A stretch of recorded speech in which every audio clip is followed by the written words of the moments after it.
Welcome back, everybody, to another episode of Colony Drop, a Gundam podcast. My name is Brian. And my name is Isaac. This is your favorite Gundam podcast where we talk about anything and everything that's related to Mobile Suit Gundam, such as the music, the mobile suits themselves, the gunpla, which are the models, the lore, concepts, ideas, movies, series, anything and everything that is Gundam related. Isn't that right, Brian? That's correct, Isaac. And I gotta say, we're back. It's been a little while. We are back. Yeah. Oh boy, it's been a while, Brian.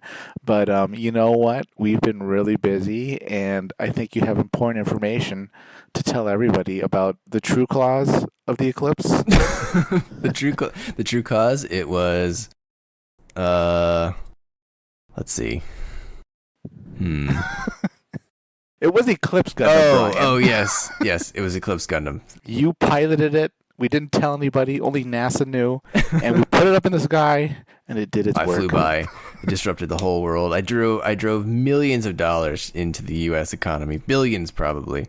I think I read somewhere it was like having 100 Super Bowls at once. Wow. How? Because you get all this money, you get all these people going to all these towns that normally no one would go to. Oh, I see. Okay, I thought you meant the massive eclipse sunglasses industry that fueled massive job creation and all the logistics involved, and they had to hire truckers to carry all these millions of sunglasses across different state lines. It does pay to be a manufacturer of those glasses every few years. I'll say that. I guess so, yeah. I bought some, yeah. So I did go see the eclipse. I went to Texas. I did post a picture on our Colony Drop Instagram of my son's entry grade RX-78 up against the eclipse, although it was pretty cloudy, so it's really hard to actually see the eclipse there with the Gundam. But man, that was my Eclipse Gundam for the day. It wasn't the actual Eclipse Gundam, but you know. You know what? I wonder if there's a spike in optometry visits after an eclipse. The people that are foolish enough to look directly at it because I don't need glasses, or if they just look at it with regular glasses. Well, maybe not trips to the optometrist, but there was that thing, I don't know if you saw, where you can track Google search trends, and basically the day or the week after my eyes hurt was trending, and they charted the region where it came from, and it was exactly the eclipse path. Of course it was. Yeah. Oh god. Yeah. Oh people. So don't look at the eclipse. Just like you maybe shouldn't look at this show we're about to talk about. But yes, listeners, we did take a short hiatus because of the eclipse. And then in addition to that, we've also been making some progress on Gundam the Musical. Ooh. If you've ever made a comment in our comment section, you can probably expect some type of message related to that before the end of the year. We'll leave it at that, though, Brian. Isaac's writing him his masterpiece. I'm going to win a Tony Award. People are going to forget about that stupid musical Wicked. 20 years later, they're going to forget? Yeah. Whoa, did that come out 20 years ago? Oh, yeah, it did. Wow, how do you know when it came out? Did you get dragged to opening night or something? No, I know because I worked in a movie theater in high school, and Defying Gravity was on the Movie Tunes soundtrack. So every time I cleaned a theater in the year 2003, 2004, wow, I heard Defying Gravity. Well, you know what? We're going to make a much better song than Defying Gravity. I don't know what it is yet, but we're going to do it. Should be a hoot. But anyway, so today we are resuming our look, discussion, review at Gundam 00, our arch enemy series, Isaac, the one that we always love to rag on, but everyone apparently wants more of. So we are going to finish this thing out. So last episode we did the first season, and this episode we're going to do season 2. So it's another 25 episodes. And once again, you can watch this on Isaac's pirate ship in the World Wide Web, or you can catch it on Hulu and Crunchyroll. So last time, Isaac, our summary went on way too long, so I got our summary down to 1 page. Okay. I mean, a lot does happen. This is going to go into it already, but I feel like less happened in this season, but it happened in a much better linear fashion, if you catch my meaning. Is that true? I felt like a lot happened here in a very short amount of time. I'm not sure if more or less happened in the last one, but I did feel like the spoilers of my review is basically they put together a very fast-paced plot, but I just wasn't buying any of it. Huh. Interesting. I mean, they weren't taking me with them, if that makes sense. You know, I'm just going to say it off the bat. I enjoyed season 2 more than season 1. I think I did too, but I still didn't really care about anyone at the end of season 2. Then it was what's better, watching 25 episodes of people you don't care about or 50 episodes about people you don't care about? So. Yeah, it was definitely interesting, and I'm just trying to wrap my head around like the love for this show. Yeah. And it's not all universal love. A lot of Gundam comments, not just for our podcast, but other places, they they don't hold back how little they think of this show, even the second season. But like we've said before, Brian, this was Gundam Wing for the 2000s, the original 2000s, and they pretty much kind of sort of followed, maybe not what worked for Gundam Wing, but the rough layout of it, and for whatever reason, that clicks with some people. So yeah, there's a sizable number of people that thought this was maybe the greatest season they've ever seen. Yeah, I mean, I feel like that's another one of my comments here gonna be at the end, is it feels very manufactured. And I don't know that that's true. That's just my feeling. For all I could be completely wrong, but it feels like they said, well, I want to hit all these demographics, and I'm gonna construct the perfect Gundam show to try to do that. Right. They took the pretty boy characters of Wing, they took the style of Seed. They tried to do like the philosophy of the original show to some extent about, expanding consciousness, and they just tried to like do it all at once. And I don't know, it ended up being this package that I didn't really I could like some parts, but it was a lot of it, the foundation that those parts were built on, I just didn't buy or didn't make sense to me, and I was like, this doesn't make sense to me. I can relate to that. I still feel like this is a more coherent structure than season one. I have to say I enjoyed some episodes more than others, but overall, yeah, season wise, an improvement over season one. But let's hear your summary, your 1-page summary, and we'll dive right in. All right, here we go. So season 2 starts. 5 years have passed, Isaac. That's a long time. Yeah, and I'm surprised. Like, it seems like it's 1 year based on where people are at, sort of. I agree. It feels too long for what happens, right? Yeah. So 5 years pass, and the A-Laws are now in charge. Or actually, I guess it's pronounced the Allahs? You're right. In the dub that I watch, it's. I mean, we read it right phonetically, and I don't know, Western wise or something, American English, we think, oh, A-Laws, but a lot of the times the characters pronounce it A-Laws, which I always thought that was kind of weird. It's a pun on Outlaws, I assume. I never realized that until I watched the dub. Double meaning, I guess. Yeah. Which is basically the Double O's version of the Titans. So they are now in charge. And the Celestial Being is nowhere to be found. The Allahs have Graham, Katagiri, Soma, Smirnov's son, Colonel Mannequin. Basically, everyone who is not Celestial Being is now sort of like neatly aligned in the Allahs. If you thought, oh, there's too many factions before, well, now we only have one. Yeah, we condensed everyone against Celestial Being. But did Smirnov have a son in season 1? I don't remember if they introduced him in season 1, but honestly, sure they didn't. I could have done without him the entire show. We could have just dropped that whole plot point. Oh, yeah, that gets a little Shakespearean, but we'll get to that later. Yeah. Setsuna, he's out there apparently. This is the part where I feel like 5 years feels too long, Isaac. Apparently he's been out there the whole time with his like damaged Exia Gundam. Yeah. But he hasn't contacted Celestial Being because like he shows up and they're like, oh, Setsuna's out there. And I was like, it's been 5 years. Like, why didn't he just send him an email? Like... Yeah. that also solves another problem that this show has later on, much like my comment from Seed. Oh, and I should say that all of our main characters are sort of dispersed. The only one with Celestial Being when it starts is Tieria. So Setsuna, he's out there though, and he plans to go back to Celestial Being. So he goes out there. With Tieria's help, he accidentally saves Saji. He recruits Lyle Delandi, who is Lock-On or Neil Delandi's twin brother, Isaac. And he's like, hey, you want to be a Gundam Meister? He's like, yeah, sure, why not? He's like, you're Neil's brother. Well, you're probably good too, right? He's like, yeah, okay, let's do it. Not a lot of background checking going on there. He wakes up Sumeragi from a drunken stupor, takes her back to the ship. He rescues Allelujah and Marie, who were in this like prison thing. Allelujah jogs Marie's memory and recruits her to the cause, so she's helping them now too. Ribbons now reveals that he has a whole bunch of these Innovade people with him that look sort of similar to him. They have brightly colored hair and weirdly colored eyes, and they are a little androgynous, and they... I don't know, how would you describe the Innovades, Isaac? I mean, at this point, we don't know they're Innovades, right?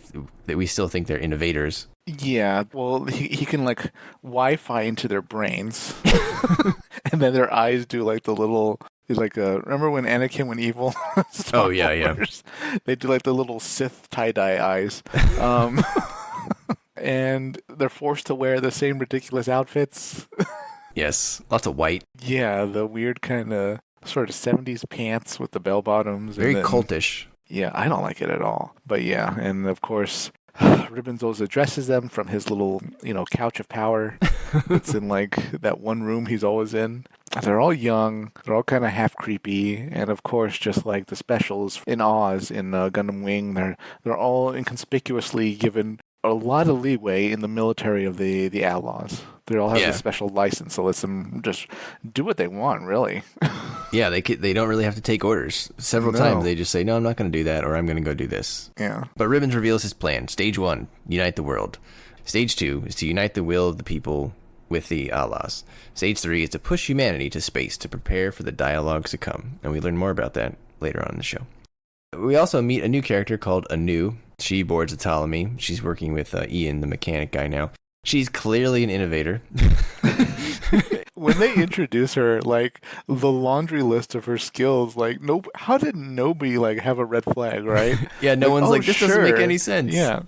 Sure, random person, you can join us for in the middle of like this war against the Earth's elite military.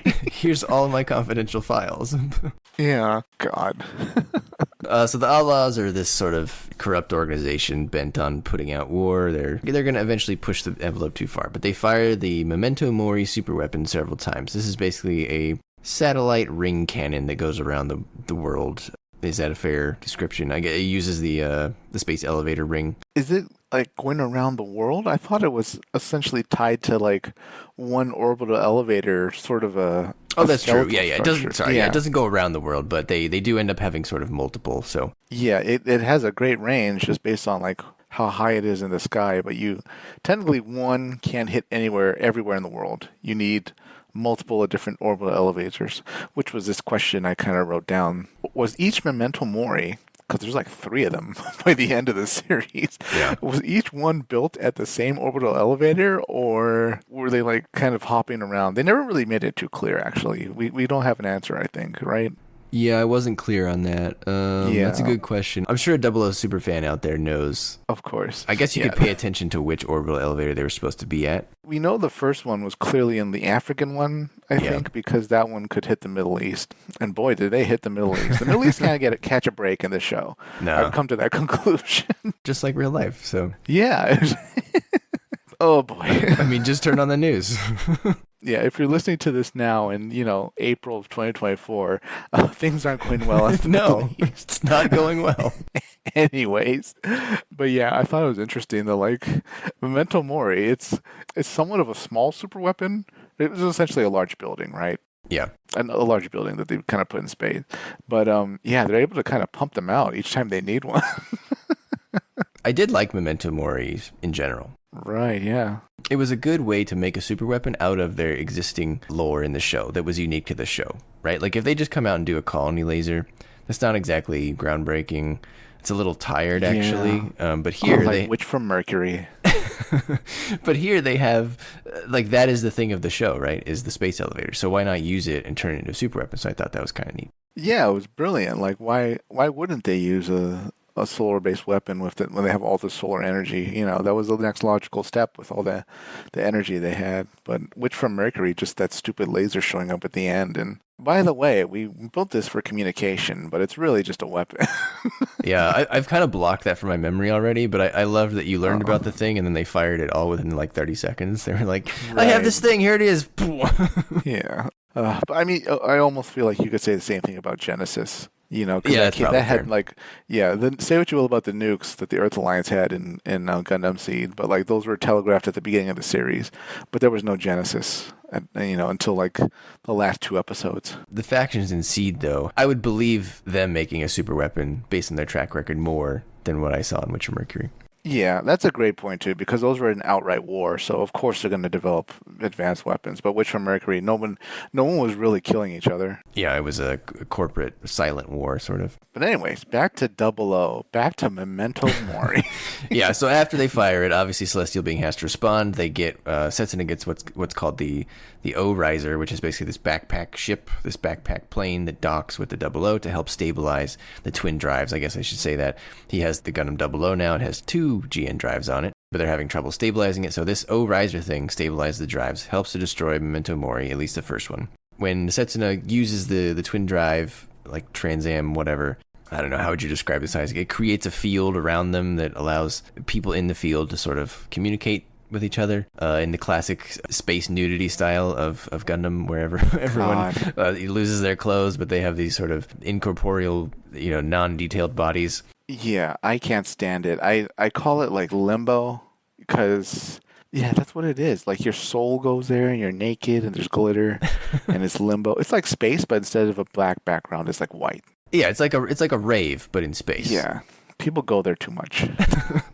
So that Saji and Louise are around. Saji's the pilot of the O-Riser at this point. Louise is on the other team now. She, for some reason, joined the Outlaws. For some reason, we know why she joined. Well, I don't believe it. I don't believe that at all. So that was one of the things I didn't buy. I see. But anyway, she's working for the Outlaws.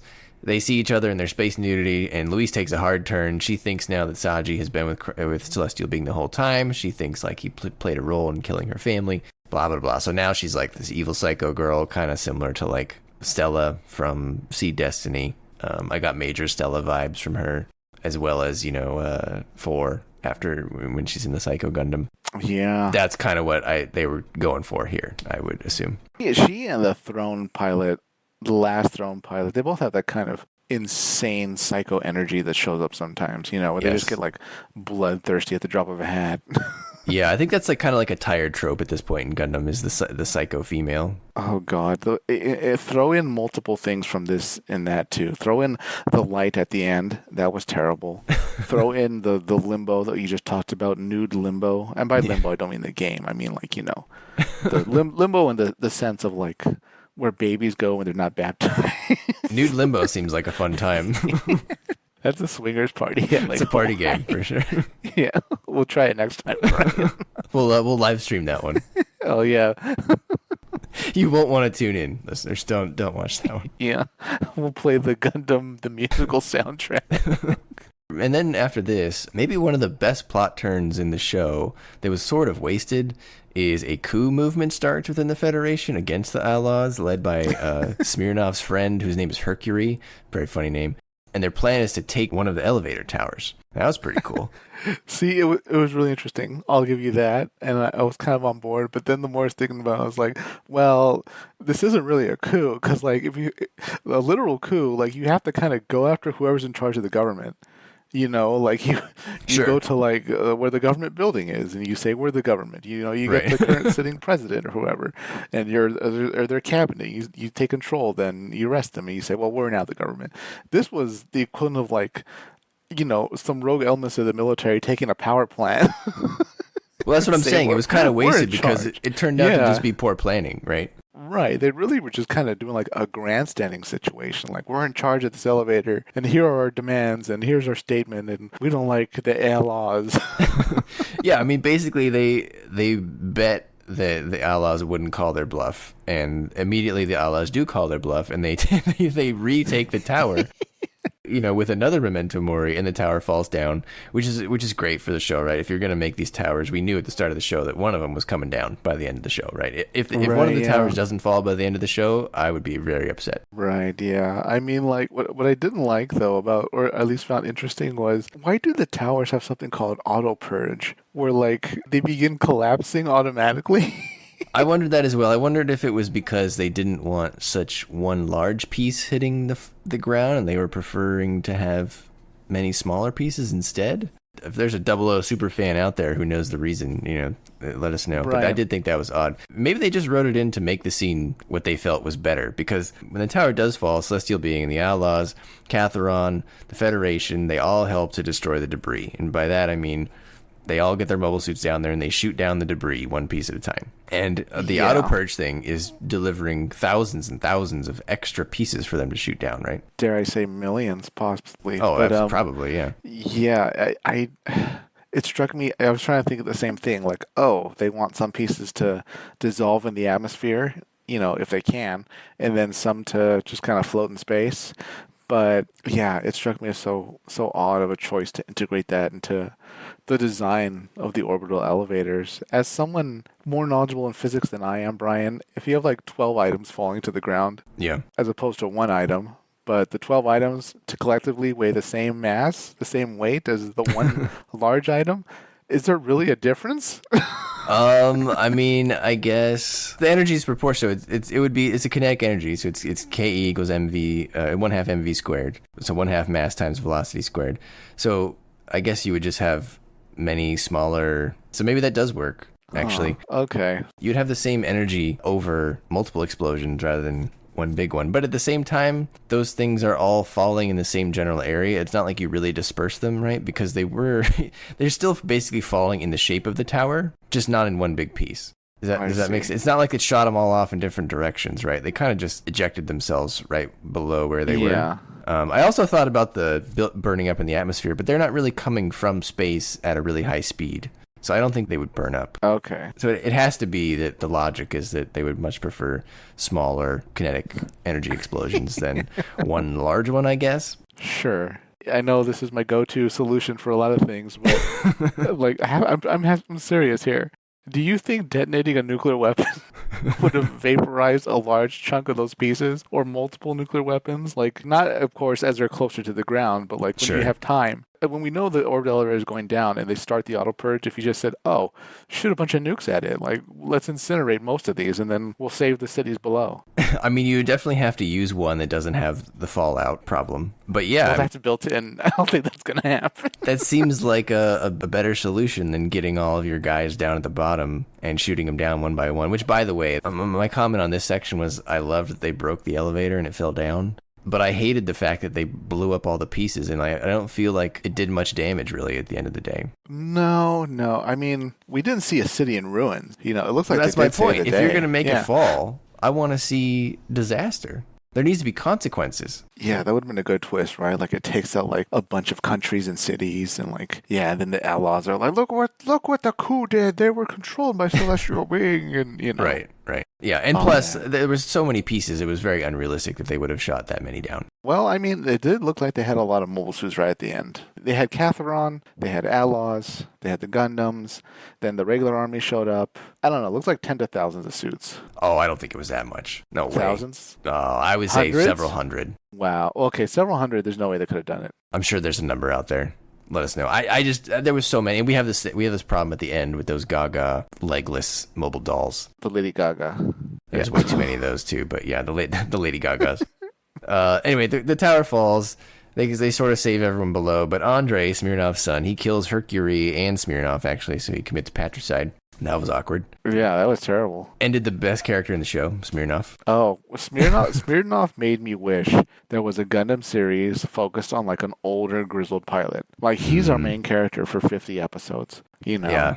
Maybe cool. He's been through it and he just kind of shakes his head, you know. The enemy's a young guy or something, or maybe someone old also. But yeah, that's pretty much his. Like, oh God, really? All these young people are a bunch of hoo-ha fascists. Oh God. Isaac's gonna pitch that show to Sunrise, and they're gonna throw him out immediately. They're gonna be like, "This guy doesn't sell model kits." They refuse to take our calls here at Sunset. So after the tower is down, 4 months later, Celestial Being, they then go back and they take out Memento Mori that took down the tower. Setsuna he's starting to have cell degeneration in his shoulder, similar to Lasse. Anu is shockingly revealed to be an innovator. She betrays Celestial Being. One of the other innovators, Regetta, gives Wang Lume coordinates of Veda, who then Wang Lume then gives them to Setsuna. Setsuna is forced to kill Anu because she betrayed Celestial Being after Ribbon's Wi-Fi'd into her brain and took control of her, as Isaac said. She got the Anakin eyes. At this point, unfortunately for Lyle, he was in love with Anu. Very odd romance, Isaac. I don't think we needed that. Yeah. It was so brief too, and like he was acting like he lost like his one true love. Oh yeah, I have more to say about that when we get to the characters, but okay. Yeah, not a fan of Lyle, I'll say that. And then we start to realize that Setsuna is starting to become an innovator, I guess just because. I feel like the show just kind of told us that he was going to become an innovator and didn't really say why. Yeah. This kind of lost me because, to my knowledge, up until this point, you're kind of like hatched as an innovator, right? You're like an artificial being. You're very coordinator. In this case, though, like it looks like they kind of changed the definition to they new typed it, where like, oh, look, his actions are trying to better humanity's future. That makes you an innovator. And I was like, well, no. Yeah, I agree. Nena, the other crazy girl that you mentioned, she finds Wong Lume and Hong Long, and then she kills Hong Long. Regine shoots Ribbons in the head. Regine didn't really like Ribbons the whole time, and eventually she got enough courage up to shoot him. But it turns out like that Ribbons was a clone, because of course, Isaac, we haven't really talked about clones in this show, but why not? So right. he had one, and then he comes from behind and kills her. Celestial Being, Catharon, and the Ku faction, they're on their way to attack Veda in a colony-class deep space mothership called Celestial Being. It's an asteroid ship, so they use those coordinates, and everyone's like, all right, let's just go get him. So this is going to be the end game of the show now. Everyone found out where Ribbons is basically hiding. He's in Celestial Being, the ship. So all of our factions are just on their way to go attack him. Yeah. At this point, the world is kind of turned against the Outlaws for the most part. We find out that Aeolia predicted contact with a still unknown race 2 centuries ago, and the ship, known as Celestial Being, will be the last hope of mankind. If those aliens don't like us, they will essentially save us from extinction as a, quote, new Noah's Ark. This new Noah's Ark, Isaac, though, it's a little bit different than the old Noah's Ark that I read about as a kid. Noah's Ark, to my knowledge, did not have an 80-meter GN laser on it. Ribbons fires this new super weapon that's this giant cannon. It uses up 1 GN Tau drive per shot, and then it like rotates out kind of like a revolver, which is pretty neat. I like that visual. Yeah, it was interesting. Celestial Being, and when they get there, Celestial Being sends out the Gagas, which are these mass-produced legless mobile dolls of the Innovators, and they send out thousands of them, Isaac. Way too many. There's not the amount of suits that were coming out of Celestial Being cannot fit in Celestial Being. I like how Ribbons had like all the suicide pilots like get together in his little living room area. Yes. For like a group picture before everybody attacked. We just want to remember this day, everyone. Take a selfie. Everyone is going to die in this kamikaze attack, but I want everyone to see my cool capture power before the battle. He ended up having like clones of, it was 2 of them, right? Was it Bring and another one? I don't remember which ones. I think I wrote it down somewhere, but yeah, I have more to say about them, but oh god, these names, these Innovator names. Oh my god. They put Xeon capital ship names to shame. Yeah. My name's Regina Regina. Regina Regina. My name's Anu Kachu. Yeah, the Innovade names like ironically / fittingly sound like ChatGPT names. Revive, Revival, Regina Vegeta, Bring Stabity, Divine Nova, Hilling Care, and a new returner. And obviously Ribbons Allmark. What was your favorite one of those? Oh god. What was the most egregious? So, okay, I'll answer 2 things. I feel like Ribbons, like even those names Ribbons and Allmark, that's kind of the strongest name. So like that's the most successful of the names, I feel like. Yeah. Sure. But Regina, that one's the worst, I think. That one sounds like a Bond woman. Yeah, it's also, I don't know, there's something about it where it's just... But if she was in a Bond movie, she'd call herself Regina. Right? Like Regina Tightly or something. I think the most egregious one was Bring Stabity. Something about the name Stabity is just hilarious to me. That sounds like orcs, like, in a fantasy series, an orc telling another orc to like bring him his sword or something. Bring Stabity. His magic dagger named Stabity. So they send out the Gagas, and these things are just kamikazing into everything. They're kamikazing useless. Into the Ptolemy, who has its shield up. They're kamikazing into Setsuna, who's in the 00. Everyone is getting kamikazed, and there's a lot of Mook syndrome going on here, which we'll talk about later. Why do they do this, Brian? Why not send out missiles? Why send out pilots? Like, for the love of God, it makes no sense. You spent all that time, yeah. One nuke would have solved the whole issue. Yeah. Thierry reveals that the Innovators are actually Innovades, artificial creations to bring on the birth of a true Innovator.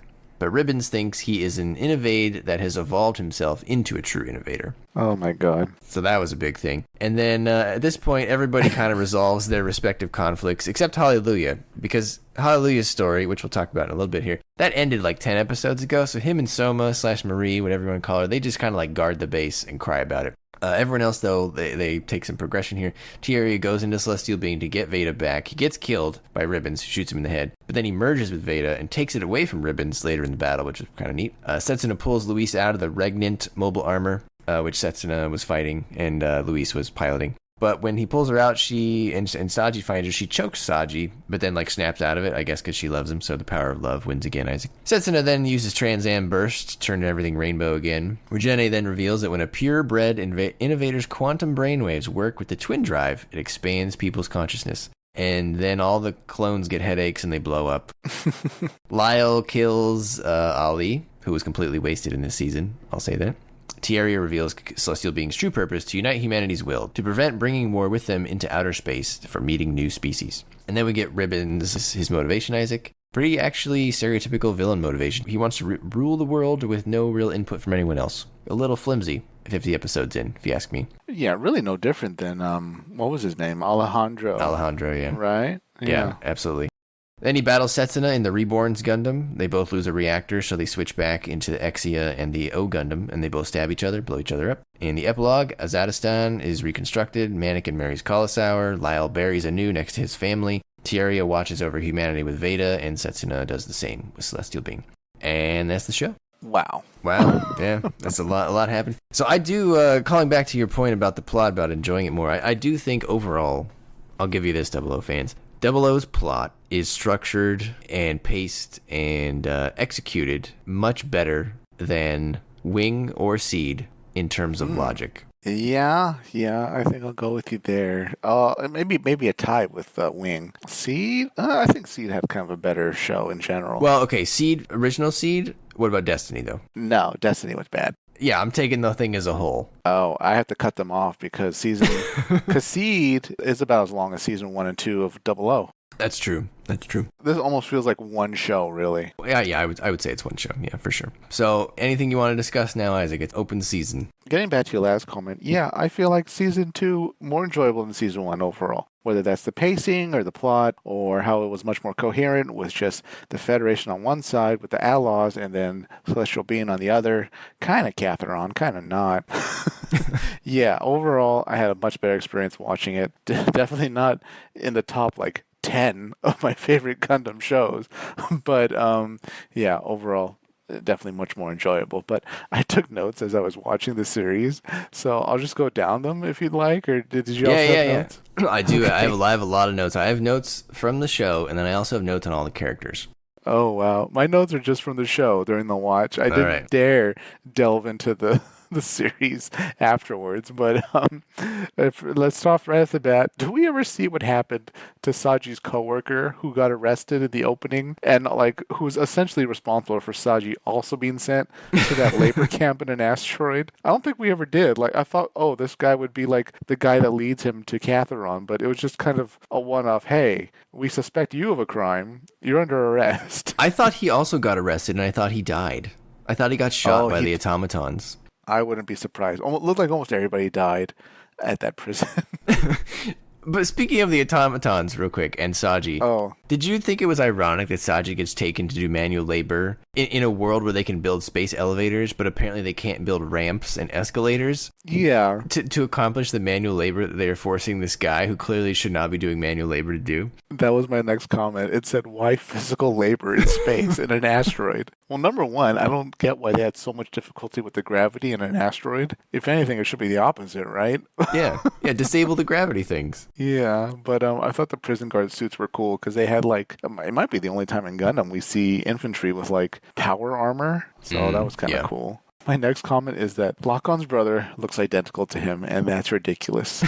They did something that happens a lot in fiction where it turns out someone has a brother and they decide to really fill in their place because they're an identical twin, and all they really need is a conversation to convince them to essentially become the same character. I agree. Look, I'm just gonna talk about Lyle now. Oh boy, here we go. I agree wholeheartedly. I really do not like Lyle's character. His character doesn't even make sense from the beginning because, as we discussed, Setsuna was like, you want to do it? You want to get in a Gundam? How about it? And he's like, all right, cool. There was no background check. They don't just hand out Gundams to these people. He's never even piloted a mobile suit before. The Meisters are supposed to be peak performing pilots, right? Yeah, I like how Tieria was kind of the only one that kind of grilled him on it. It's like, do you have any mobile suit experience? And he's like, no, I used a loader, once. And then Tieria's like, why'd you bring us a novice?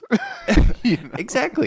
And to your point, I'm supposed to care about him only because of Neil, or who I'm going to call as Lock-On. his relationship later with Anu was so sudden and ill-advised. He knowingly put the team in danger, and that makes me dislike him. There was the point, because if you remember, there was the point where he looked at her and he realized that she was an innovator, and he chose not to tell the team, and that really blew up in their face. And he then went on to resolve Setsuna's story via Neil's development. And by that, I mean he resolved Setsuna's family backstory by he was the one who ended up killing Ali instead of Setsuna. If I watch the show, I want to see Setsuna kill Ali. I don't want Lyle to do it. Right. Yeah, that was a mistake, I felt like, because he had no connection to him. It should have been Setsuna. I had a Mandela effect because my brain could have sworn Setsuna is the one that kills Ali, but that's not what happened. Exactly. They sidelined Ali the whole second season. And why even use Lyle Delandi? You could have just used a different character. I associated Ali Al-Sanchez with Setsuna and maybe Neil, but primarily Setsuna. Yeah. And Neil was just a much better character. I feel like this switching the character thing only works if the new person is better than the old person. Otherwise, I just miss the old person. And in this case, give me Neil back, or don't sully his memory and his sacrifice. It's actually worse than bringing back Mu Laflaga and Seed. Because at least Mu Laflaga was the same person. You didn't bring another guy and call him like Mo Laflaga. But he like looks and acts the same. It's his brother. And also, Lyle's kind of dumb, right? Like, I don't like him for the Anu thing. He's supposed to be like a pretty sharp dude since he's in Catharon, and he's like a pretty high-ranking person in Catharon. Knowingly ignoring that she was a innovator is a really dumb move. When characters ignore things like that, that works depending on what type of character you are. Like, that worked in Mobile Suit Gundam when Kai fell in love with that Zeon spy, because I believe that Kai would make a naive decision about a spy, because he was a young kid. He didn't like being in the war where he was anyway, and so he found this girl that he liked, and he jumped at it. But this dude is supposed to be a grown-ass man who works for an underground spy agency. That just, it seems so illogical to me. Yeah, it was pretty bad, and I do kind of regret them not just using Neil, because then they could have just said, oh, he survived the explosion, and then I don't know, those bring him back with parts? That cyborg technology. Yeah, exactly. Those cyborg parts, we slapped him in, and now he's like an even better sniper. Now he connects to his machine, something like that. But yeah, ridiculous to bring him back. I'm not sure if you've seen the movie Beerfest, but I have not, but I am shocked that somehow Beerfest relates to whatever it is you're talking about. The Beerfest Gundam connection. There's a character who's called Landfill. Because he's very good at chugging beer and stuff. Sure. And he dies in like a beer drowning accident. And then like the group of friends, like they find his brother to join them at like a beer contest. And he says, you know what, don't call me, whatever his name was, like Horace anymore. Call me Landfill. And then the guys are like, hey, it's like he never left.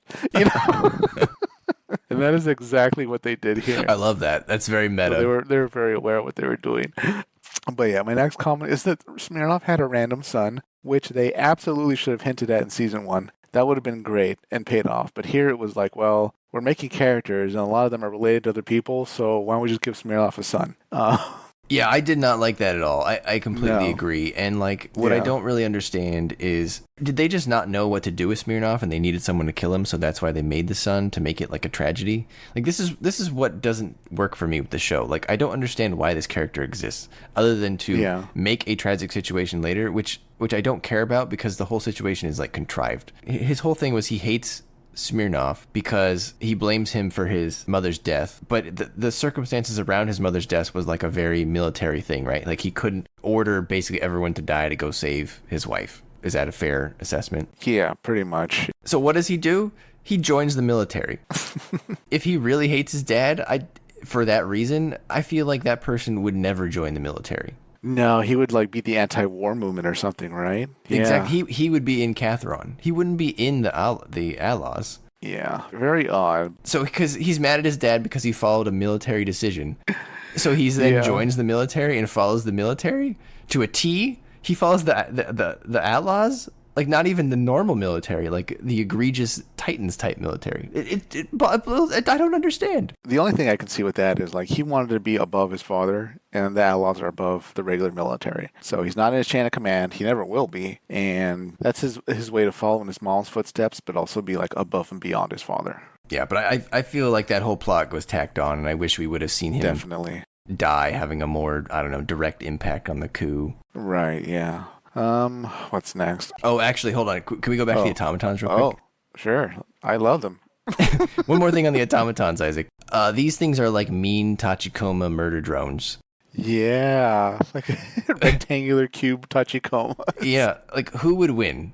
These automatons, the bugs from F91, or the murder horrors from Witch? Wow. Okay, not the murder horrors because like their guns look pretty rigid. You know, like they Yeah. can only shoot down a hallway, really.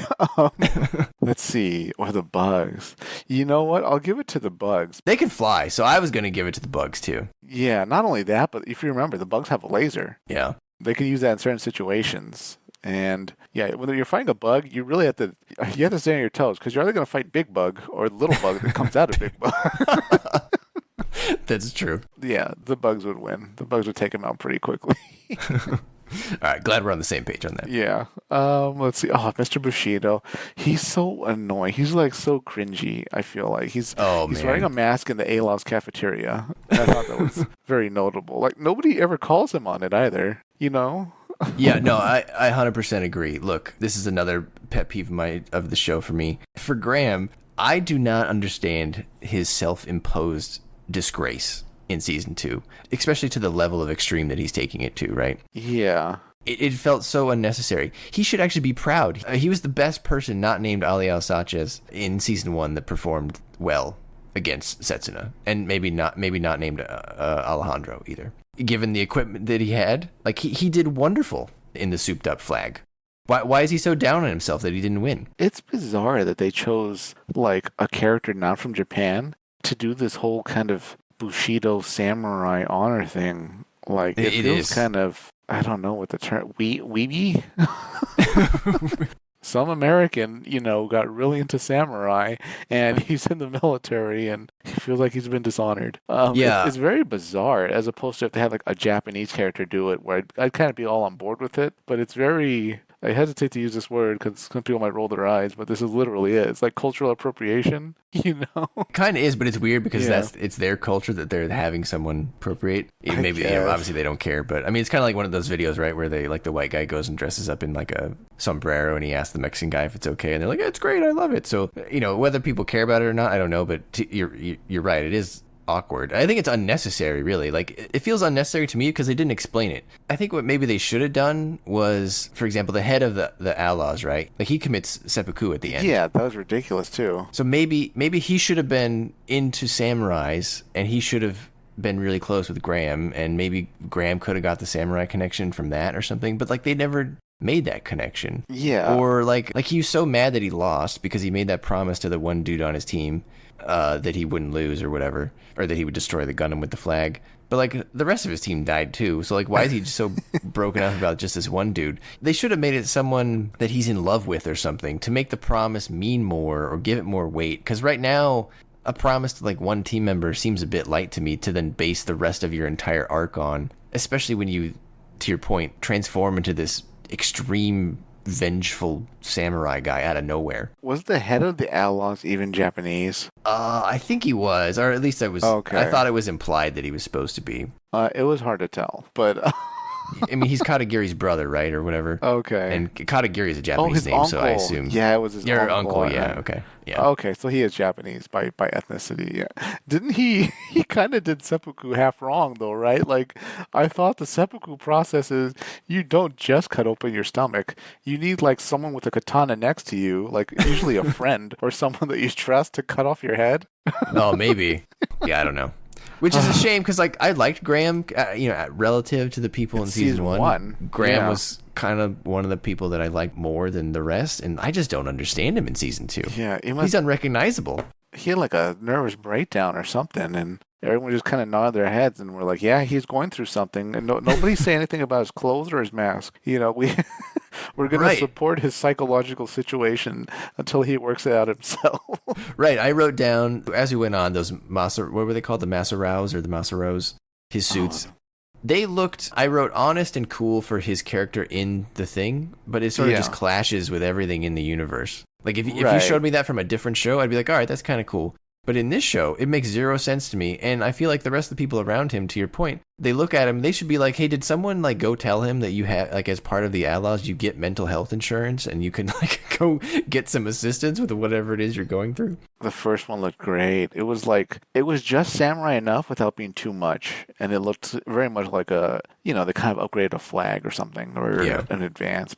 But yeah, I really liked that one. As they went on, they got a little too wacky, I thought. But I also think they look better in the show than they do if you just look at the art. Oh. They look a little better in motion. Kind of how like the Freedom Gundam, I think, looks a little better in motion. Mr. Bushido is probably a case of like there was character art done, and then someone high up says, you have to put that in the show. And then they were like, well, we originally made this as like the Char character who's going to be the main villain. And then they're like, no, that's Ali. And I'm like, well, do something with this armor and outlook, because we're going to do something with it, It's funny you mentioned them in the same sentence, Isaac, because the one fight that I wanted to see throughout this show, and we never got, was Graham versus Ali. Ah, interesting. That would never happen, though, because they're on the same side, really.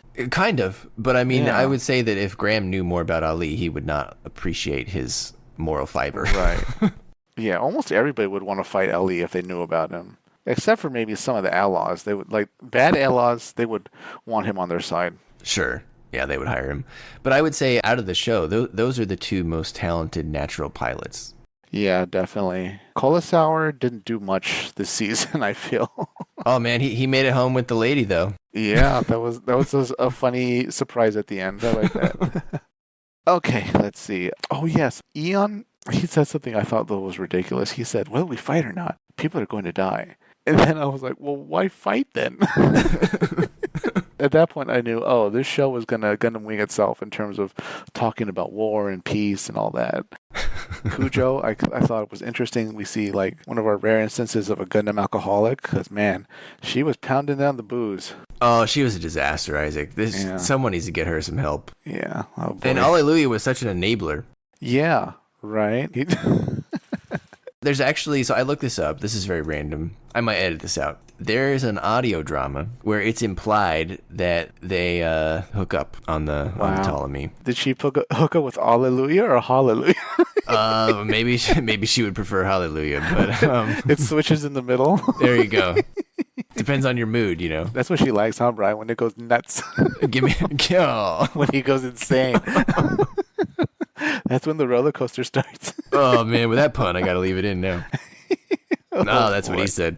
All right. Yeah, but I thought that was kind of strange because I didn't really get that feeling from the show. But yeah.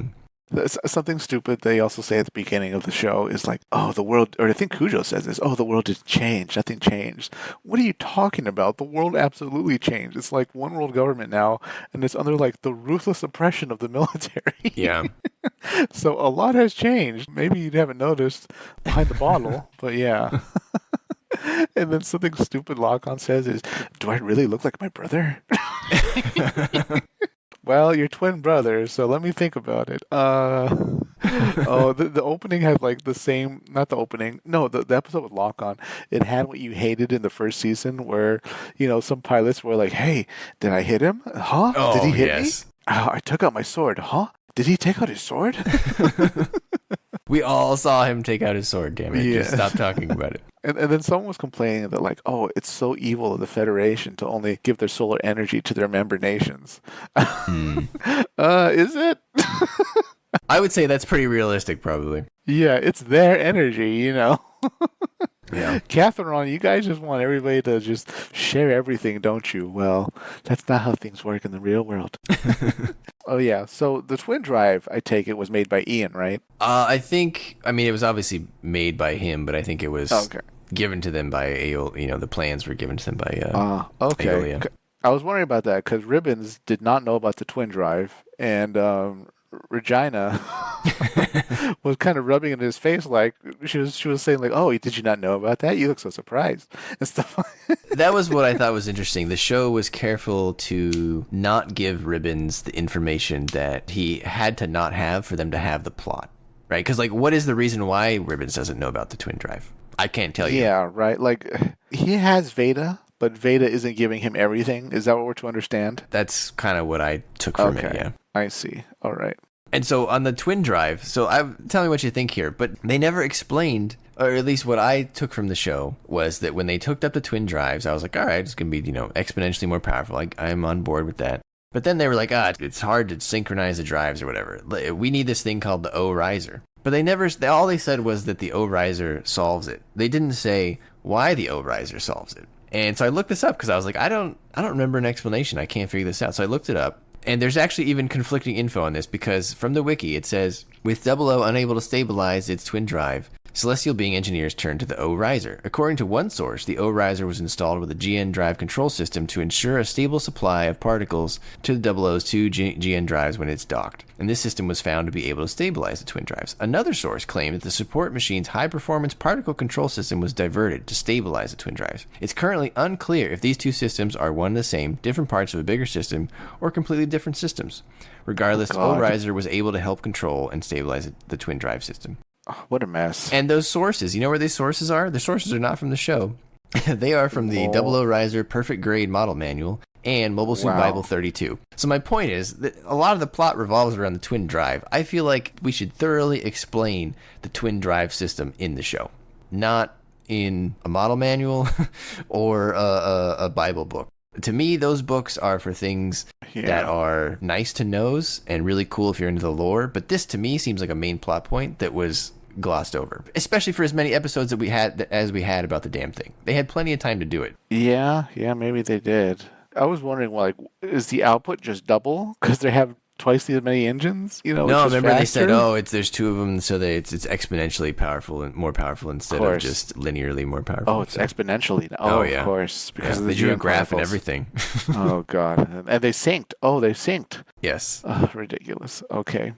Innovator costumes still terrible. I don't know how this design got approved, but I can't stand them. Oh, the Celestial Being costumes? Yeah. They went full Captain Planet uniforms. Right, like everyone had a different color. I thought that was a downgrade to season one. No, not Celestial Being. I meant the Innovator uniforms, the little eclair pastry, little coffee filter things that they have to wear. The eclair uniforms. The little doily that people put eclairs on. Well, what did you think about the Celestial Being ones? I mean, they're okay, I guess. They're just, they're Power Ranger-y.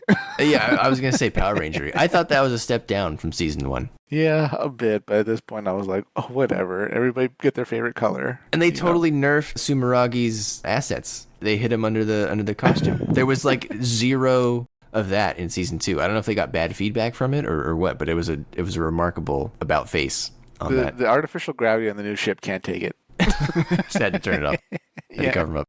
Allelujah. When we first see him, he's in prison. He's in Allah prison. And they gag him like Hannibal Lecter, which I have no idea why they did that. Was he biting people when he switches to his other personality? Is that what we're to understand? That's a great point. And I kind of wrote down the same thing. And I have two thoughts on that. One is, I guess I have three thoughts.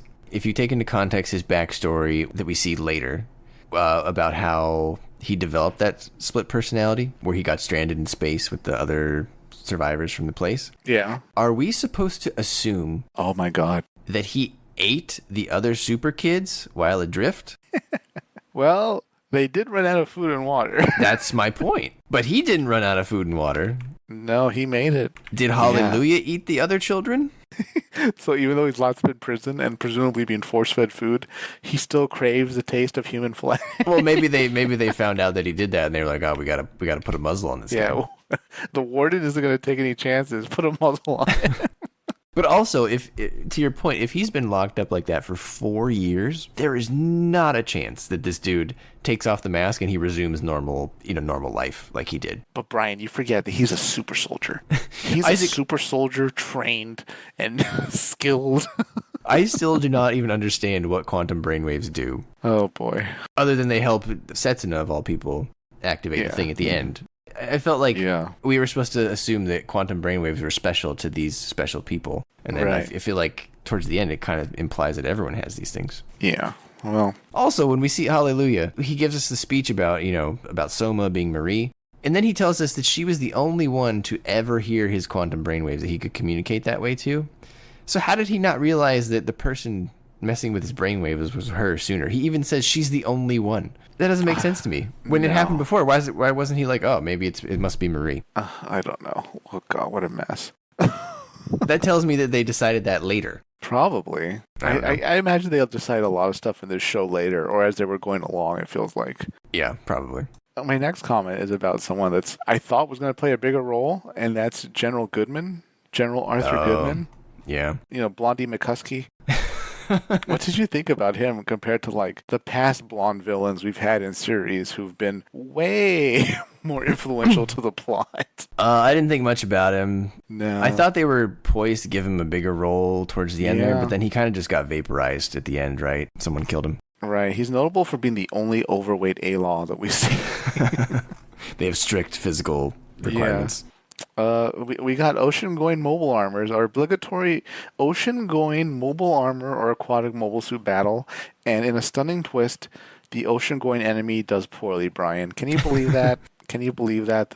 What did they call them? The troglodytes, the triplodites, the whatever they were. Oh, I think I wrote it down. The triplodomes, Well, maybe I didn't. cephalodomes, whatever they were. I Tardigrades. actually didn't write that one down. I know what you're talking about, though. The Yeah. tardigrades. We should have a tardigrade mobile armor. That'd be cool, yeah. All right. So, Katagiri, this whole season, it's essentially about him trying to get back at Cujo. Right? Like, this man's heart is broken. Yeah, so when Setsuna shows up, first of all, okay, this goes back to Cujo being a bit of a wreck here, right? So she's, in those 5 years, she's been staying with this dude, although it does seem like he loves her. And she's clearly just using him for rent, essentially. They're using each other, it seems. Yes. And I think all that's fine, because he was clearly broken when Setsuna showed up and said, "Oh, that's Celestial Being's operator," and he's like, You've been hammering a traitor there, buddy. yeah. Literally sleeping with the enemy. But then at the end, I don't understand it. Like, his whole thing culminates, and he's like, "It makes sense to be ruled by the Innovators because they're helping us go to YouTube." That makes zero sense based on... He should hate the Innovators, Isaac, because they killed Dr. Eichmann, his mentor. The guy that he looked up to. And they've been, like, routinely shaming his uncle. Well, not really directly, but, like, his uncle's just a pawn for them. So, Right. yeah, he shows up in Ribbons Allmark's, like, little living room, and, yeah, out of nowhere. That was an interesting twist, I thought. Yeah, I see, it's a twist, but I just don't think it makes any sense. I don't buy it. No. Somehow he got noticed. This one out of what must be hundreds of thousands on Earth of mobile suit designers got noticed by Ribbons Allmark, and he got the gold star. So I noticed the show had easy color coding. We had red suits for the Outlaws and blue for Catharon. But in space, both of them kind of used bluish capital ships. So that was interesting. By the way, where did the Catharon space fleet come from? Oh, I put that down further in my notes too. Like what the Outlaws do with Memento Mori, Catharon is able to do with fleets because they're so ramshackle. They really only have like underground hidden bases. Right. But for whatever reason, they're able to throw together a fleet at the drop of a hat the moment they need to like go into space to back up the Gundams. Yeah, I don't know who their supplier is or how they're funding this operation, but I feel like we're supposed to believe that they're very under the radar and ramshackle, but then also they have like a huge space fleet. So I feel like you got to pick a lane. Not only like are they able to just field a fleet after they get destroyed, but they do it in numbers that are almost close to the Outlaws fleet, or at least enough that they always come out on top or at least fight them, you know? Yeah, they felt like maybe outmatched, but not. It wasn't like 3 on 50, right? It was, you know, 27 on 45 or something. Yeah. So it was more even than I think it should have been. It kind of makes it canon that Catharon had people backing it with deep pockets. And there were a lot of people unhappy about how the Federation was doing things, and they made sure Catharon had the material they needed. I liked Catharon. I wish we had more Catharon in the show. It was very Kuraba. Yeah. I don't have a ton of complaints about them. They just kind of felt like a obligatory weak resistance put in there, the Rebel Alliance. See, here's my alternate version of the show, Isaac. Oh boy. There's a version of this show where Smirnov doesn't die. Wow. And instead, he teams up with Louise. Okay. And she does not go to the Outlaws. And instead, she takes over the investigation that Saji's sister was doing. And they work together, and they work with Catharon on the and then Smirnov becomes head of the coup in the background. And then those two are better served towards the end of the show, instead of one dude being killed by his son who no one likes. Yeah. And Louise going through the normal Psycho Gundam girl trope. Yeah, that already makes for a better show. I thought you were going to say Smirnoff joins the resistance and becomes their leader. I mean, he could lead them, or he could at least be. I think he doesn't have to lead them, but I think he should utilize them as a pawn in the coup movement. Right. Because Smirnoff was billed to us as the moral compass of the on the bad guy's side. Like he's clearly an okay person. Yeah. And he's very smart, so I feel like he should be the one to ascend to that position. He doesn't have to necessarily take control of Catharon, but he should use them to meet the goal that he would like to see realized, I guess.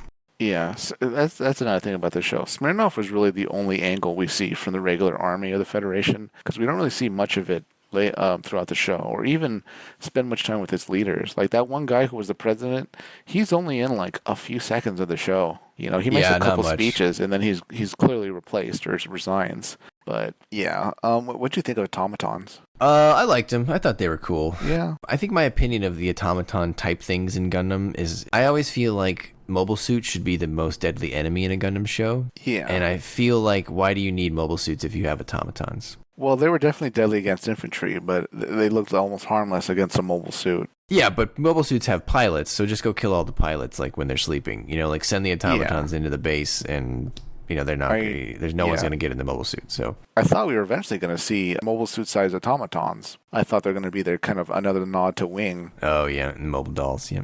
We never really got there. They just kind of stopped designing automatons once they had one design and it seemed to work, so they didn't really do anything else with it. Yeah. There's this great line that Ali says to Setsuna when Setsuna and the princess are flying into Azatastan and it's on fire. I think Setsuna says, "I recognize that mobile suit. Is that Ali?" And then Ali turns around and says, "You guessed right, punk."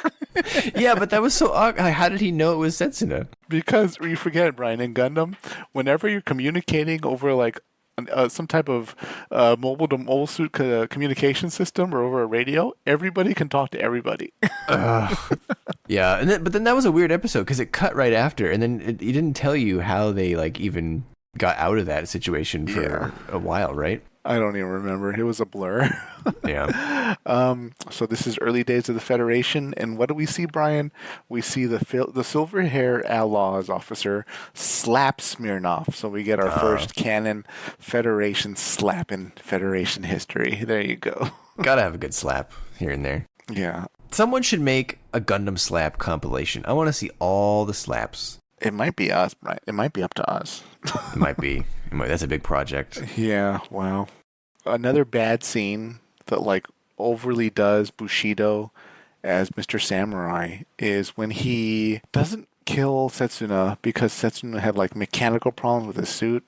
God, that's just him being an honorable warrior, Isaac. He should be court-martialed. His side basically lost because he didn't kill him, so. Well, something Regina said that was weird was that innovators are immortal and vital to the plan. But they never really say how they're vital to the plan or why. It's hard for us to know exactly what Aeolia's plan is because we never know it. We're just kind of running off everybody thinking they know what the plan is. Well, that's true. He never tells us himself, so that's a good point. No. We never get a first-person source on that. I think at some point, was it T? I think it was T-Area. He tells Ribbons that their purpose is to help humans become innovators, basically. God, what does that even mean? Not to rule over them. You're supposed to guide them, is what he says. And Ribbons obviously wants to rule over them. So that's their purpose, and I guess why he says they're immortal, because they're artificial. But in terms of Aeolia's plan, at the end, they say it's to prepare for the dialogues to come, Isaac, obviously. Of course. He thinks we're going to meet a new species, which we'll get into that, but... Sure, we need immortal lords to oversee humanity, and so that they don't, drop the ball with the plan. Okay. Yeah, but the last two episodes, they reveal that the Innovades are not innovators, and that somehow people are supposed to become innovators, but they don't tell us how you're supposed to do it. So, the closest thing I can think of, Isaac, is in Stargate when the people ascend. But in that, they tell us how to ascend, and they show us the ascension. Here, I feel like it's ascension, but without the form change, but also with no explanation, other than you get the googly eyes. Yeah. If someone asked you, how did Setsuna become an innovator, what would you say? I wouldn't be able to tell you. He made a few choices. He put humanity first. I don't know. Right, he said, I'm going to change, and then he did. But like, what does that mean? Yeah, it's very somebody revealed to be a new type. Yeah, but I feel like at least the people that are new types, they show progress towards that throughout the show, whether it's through understanding or through trauma. Yeah. And yeah, Setsuna had trauma in his past. A lot, yeah. But he doesn't say much in the show. And actually, we should just talk about Setsuna, because I think that's the answer to your question. I feel like he's a bit bland. I feel like they spent more time on every other character that wasn't Setsuna. And he went through all the main character motions, but most of the time I felt things were happening to him rather than because of him. And I feel like he just has that main character syndrome of advancing to advance. Like, we're supposed to believe that he's capable of being the first natural-born innovator because of losing his family and not wanting to fight. Uh-huh. Is that why? Like, we should have had more flashbacks where we met the people behind that loss, maybe. Like, we didn't really meet his family. It feels like we got almost everything out of him that we needed to in season 1. You know, that was really his character reveal season. This season, he was just Gundam pilot. Gundam main pilot. Yeah, and I felt like people were telling us Setsuna is going to be this person, and then he just kind of, his eyes changed. And I mean, maybe I'm missing something, but I if that's your main character, I need to be sold more on that if he's going to be our main guy. Yeah, but I guess not, Brian. What did you think about Tiara's cross-dressing skills?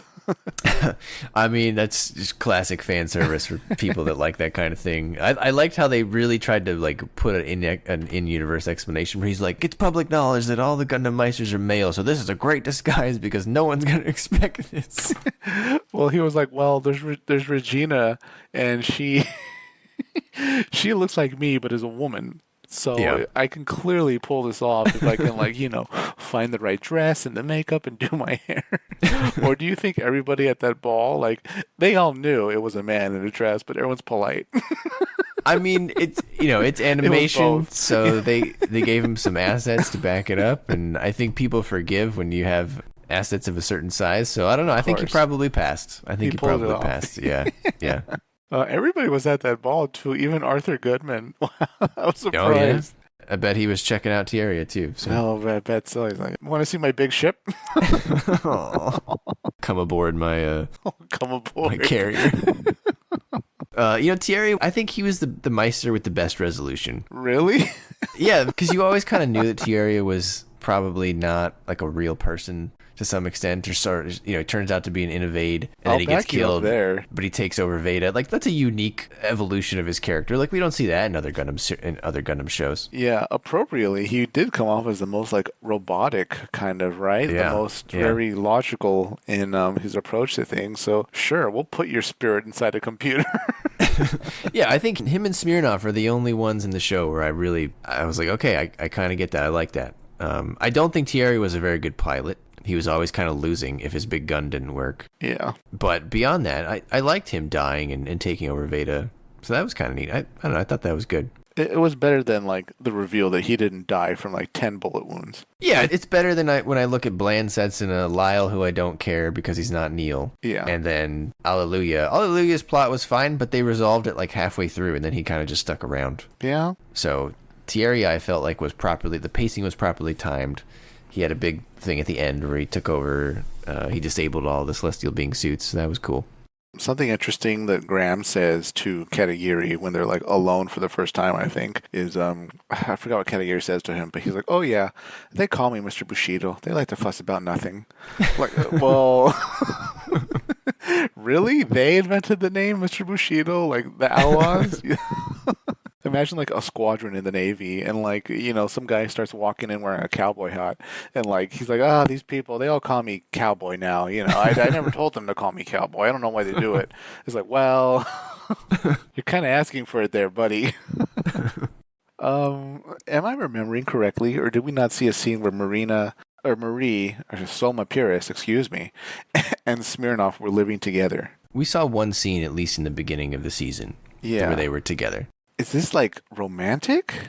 No, she was like the adopted daughter, yeah. Oh, okay. For sure. Right, that's how I more saw it, as like a father-daughter type relationship. But taking that a step further, and that was fine. I thought that was good, like let him adopt her, great. All the more reason why he doesn't need a son. He's got the adopted daughter now. That's a perfectly fine plot. Then, Isaac, she makes this terrible excuse to go back to fighting to be on the Outlaws' side. Because based on what we know of her from Season 1, I don't believe that she aligns with the moral character of the Outlaws at all. Her excuse to going back to fighting made no sense. Her excuse was she felt bad that Smirnov was worried about her. And so that made her feel so, like, not human because she was, quote, a super soldier, that she was like, well, that must mean that the only thing I'm good at is war, so I should go back and sign up with the Outlaws. Yeah. That's ridiculous.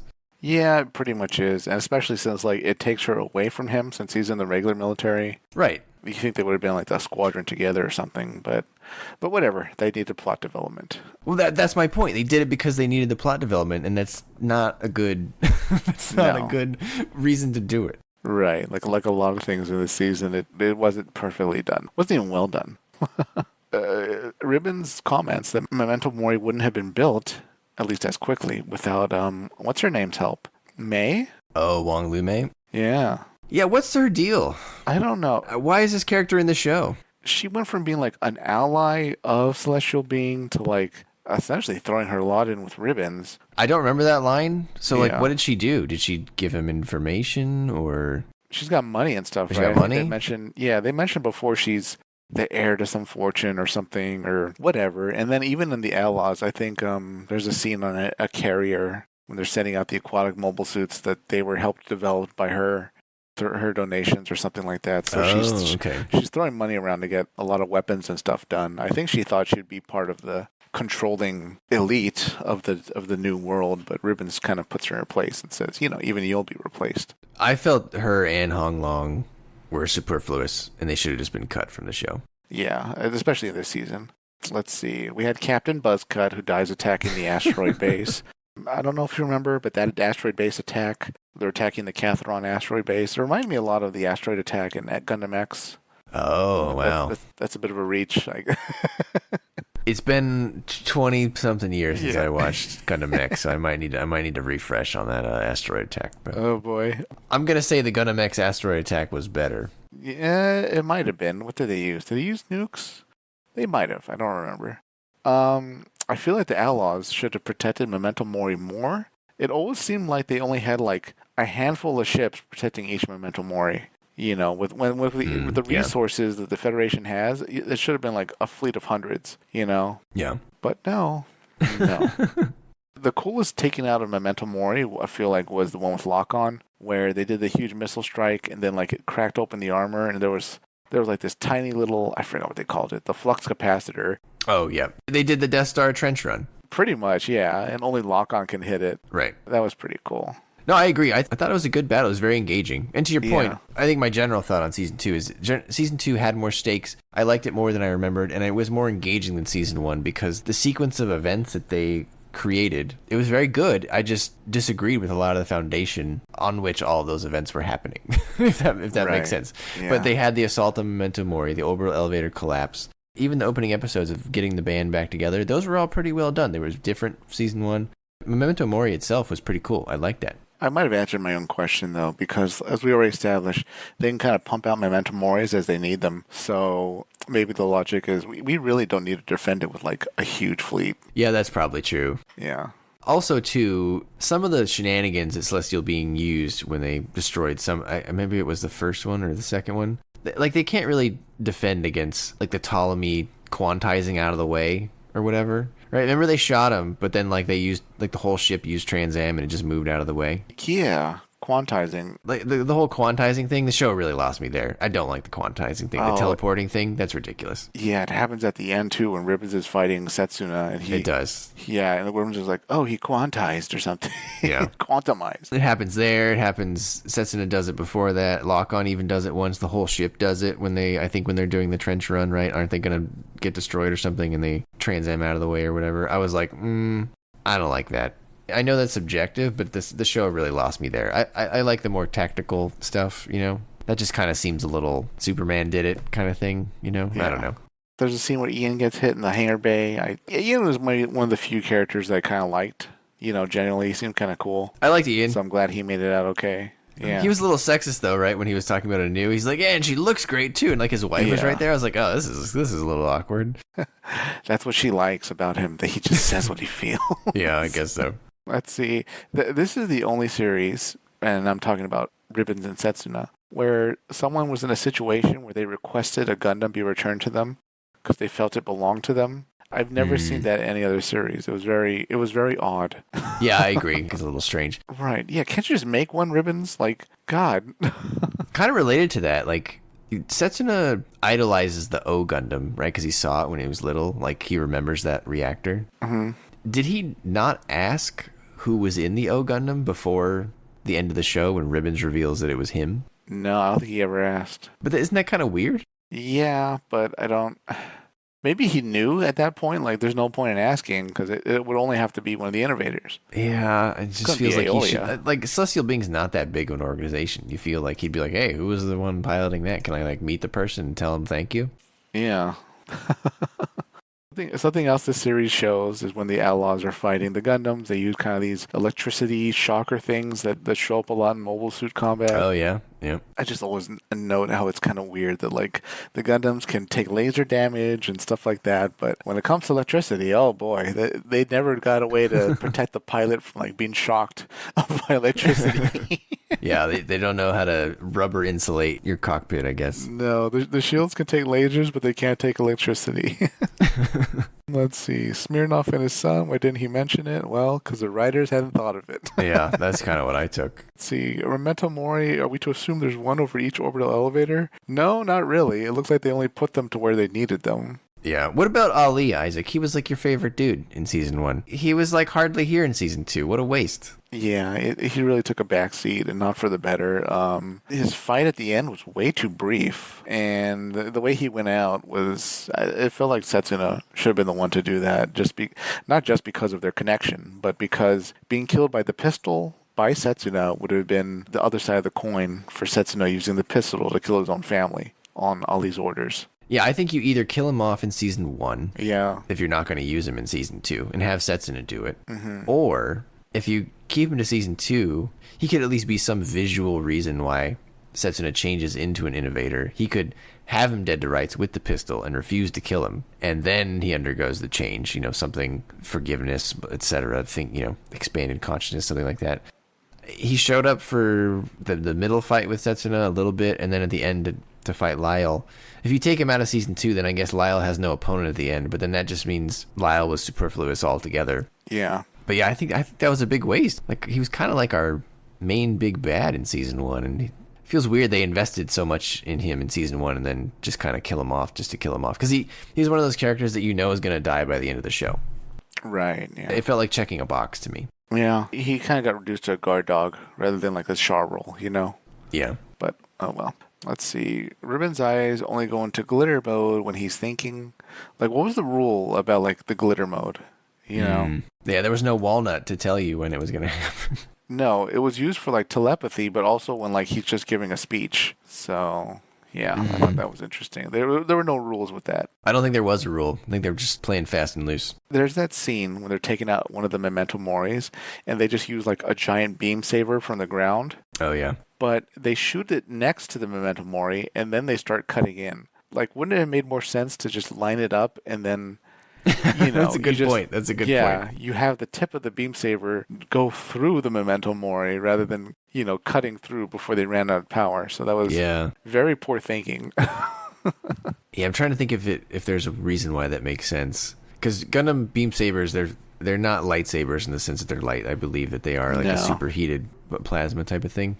Yeah. So I feel like you would get the same result, but faster, to your point, if you just directed it right at it. Because then it would start burning through right away instead of having to, quote, pull down. But then I guess they don't get the cool, like, slashing thing that they wanted. Yeah, maybe, I don't know. The heat of battle, they weren't quite on target. Or, Isaac, you could have just nuked it. Yeah, that would have been better. The Federation and Outlaws are really lucky the Gundam Meisters didn't just put their hands up and say, look, we know how to make nukes. Like, we could do a lot with nuclear weapons. But yeah, they didn't.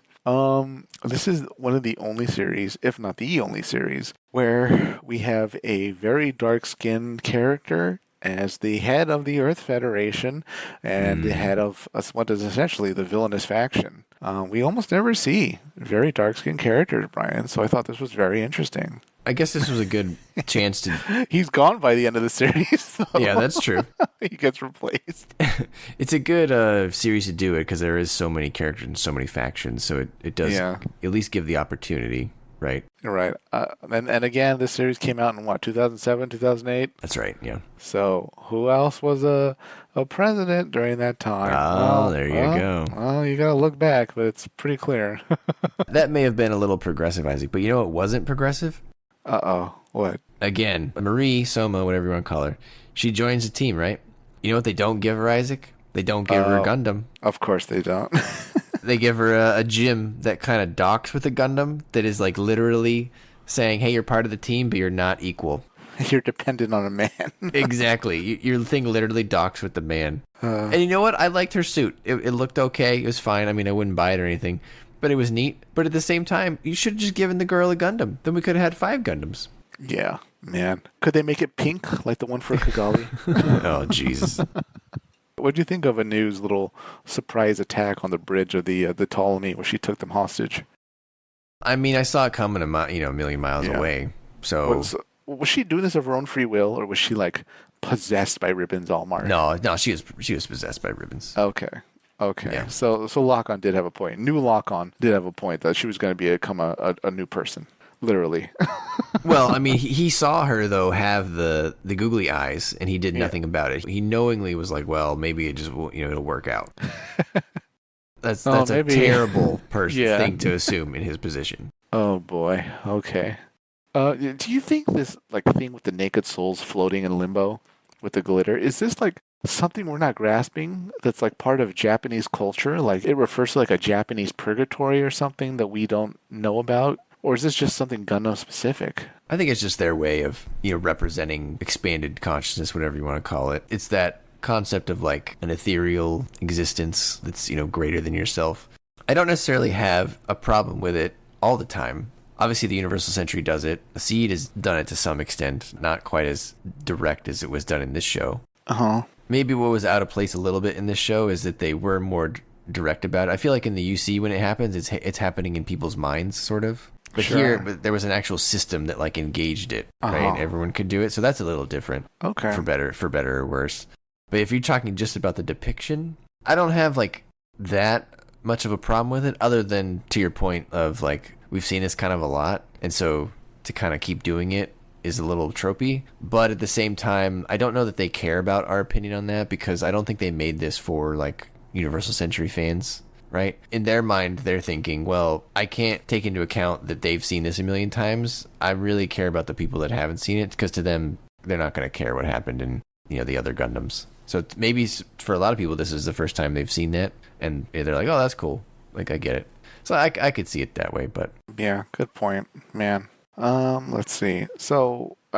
they bring music into this series again. The kids make like a song about peace, and like it goes viral over the world. There aren't really any repercussions from that. They just say that like it's spreading and people want peace.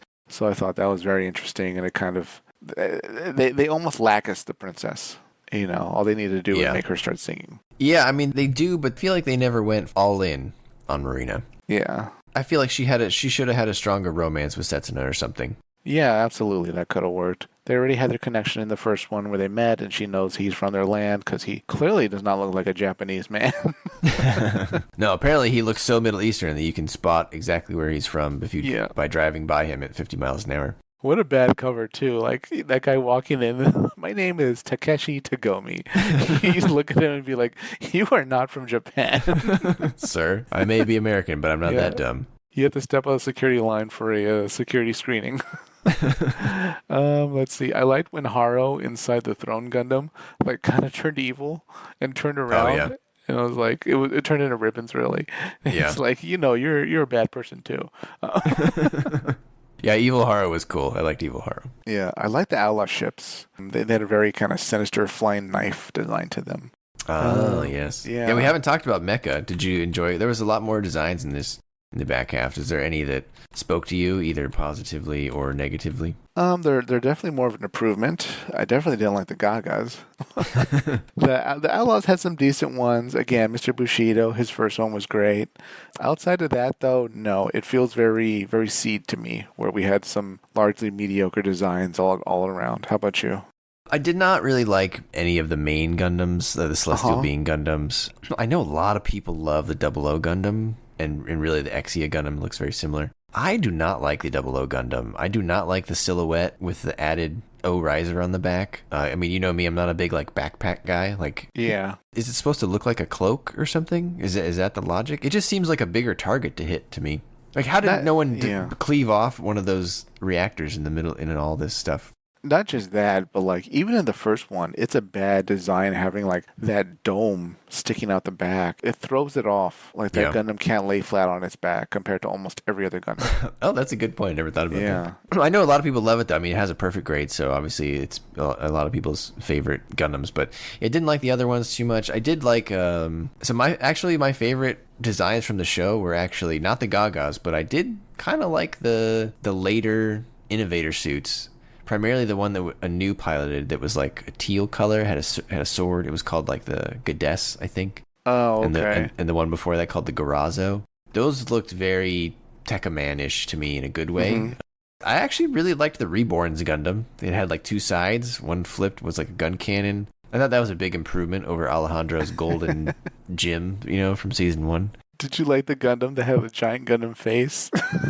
No. You know my stance, Isaac, on Gundams with giant Gundam faces, and I cannot stand behind this travesty. So no, I did not like whatever that one was, CeraV or. Yeah, you know what? I liked Ali's last suit. That was pretty cool, and I liked the one that what's her name used. What's Saji's girlfriend's name? Louise. Yeah, I liked her final suit, which just had like those massive claw arms. That was the Regnant, I believe, the mobile armor. I thought that was actually pretty cool too. I thought of that as a mobile armor version of the Cubile. Ah, okay. I can see that, yeah. Even the kind of curved designs that it has, like big curved claws, arms. Yeah, exactly. Just much more aggressive colors, yeah. Something that kind of bugged me towards the end of the series, though, was like, we're clearly heading towards a space battle, and what do? They take the orphans into space. It's not Gundam if you don't shove kids into the battle zone. It's like, well, you should just leave them on Earth. Like, no one's really hunting for those orphans, Yeah, the battle was kind of over on Earth, right? Like, that would have been the safest spot. Yeah, not only that, but like if you go to like, I don't know, the Federation capital, like under their noses, they're not going to target that with Memento Mori. You're fine, Yeah, that's true. Let's see. This felt somewhat similar, I know this is ahead of its time, but to Iron-Blooded Orphans, where the big fleet battle, the one big fleet battle, it happens at the end. That you only get one. Unlike Universal Century, where we have fleet battles every day. So they really try to save everything for the end, and I really did appreciate it because it was overall a pretty good fleet battle. This series didn't do everything terrible. Again, I do commend them for the sequence of events that they created. I thought it was very fast paced. Mm-hmm. It was engaging. I just didn't agree with basically any of the characters' motivations. Yeah. I thought by the end, like, this kind of is a no-brainer. I thought they would have a Memento Mori built on, like, a capital ship. I mean, they kind of did on Celestial Being. It was sort of the same thing. Oh, the asteroid thing? Well, I meant, like, one load to the Outlaws. But the one Ribbons had was really essentially Memento Mori on an asteroid, but it looked a little bit more powerful. But yeah. Yeah, just with a Tau drive as a bullet. We're talking about the end now, but the kamikaze thing was ridiculous. Like, why not just use missiles? This is just highlighting, I guess, Ribbon's disregard for human life. Going along further, the GN particles turning into the Axis light. A bit of a throwback and a callback, but I didn't care too much for it. Yeah, about the Gagas, I mean, like I already said, I feel like there was just too many. Like, they overdid the animation because there was just thousands coming out of Celestial Being. There's no way that it held that many, nor is it possible that they had the resources to build that many, first of all. This goes back to our question of, like, didn't anyone notice all of their giant orders for all of these mobile suit parts or all of the precious metal in the world, trying to build these things?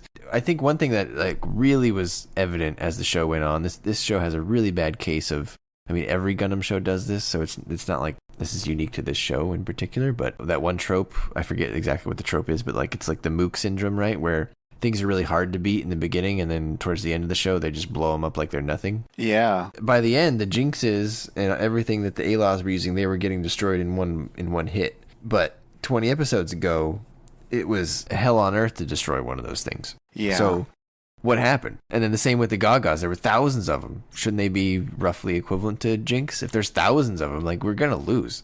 Like that whole situation seemed unwinnable. Yeah, it was just they use a laser to take out a bunch of them from the Gundams, and then they had capital ships shooting missiles at them. So it was very poor strategies by Ribbons. Katagiri. There's a scene where who's he confronting on the asteroid? Was it Kujo? Yeah. Okay, he has like an automaton guard with him. Did you catch that? Yeah, he had like a whole little squadron with him. Yeah, and then they all leave. Yeah, because she kind of like, she apologizes, right, and they hug. Yeah. I did not like her resolution. I felt like her character took a bit of a step back in the back half. Uh-huh. I felt like we should have seen her take more physical action at the end to like end a threat. Really sort of driving home that she's gotten over her fear of loss, and instead of like sitting on the bridge, she's actually taking, direct action to prevent something from happening. I don't know. Yeah. I feel like they just didn't know what to do with her kind of towards the end. She kind of ended up back where she started. You know, she's back on the ship. Right. Like, so there's no growth. In my mind, is she still an alcoholic? Probably. I mean, yeah. So I don't know. We never saw any way or the other, like one way or the other. We didn't see if she quit or she continued. Yeah. So I'm not sure. Man. What about some of our other people, like their endings that we haven't talked about? What about Saji and Louise? Did you believe their plot? Because I didn't. I didn't believe her turning bad at all. This is the same issue I had with Seed, but with Kira and Atherin at odds after what has happened. These two people were clearly in love. Right. They had known each other for years. The entire plot is built on an improbability that I cannot accept. They just had no contact, and like once they saw each other, they didn't just send each other an email or a text and be like, "Hey, what's going on? Were you in that battle?"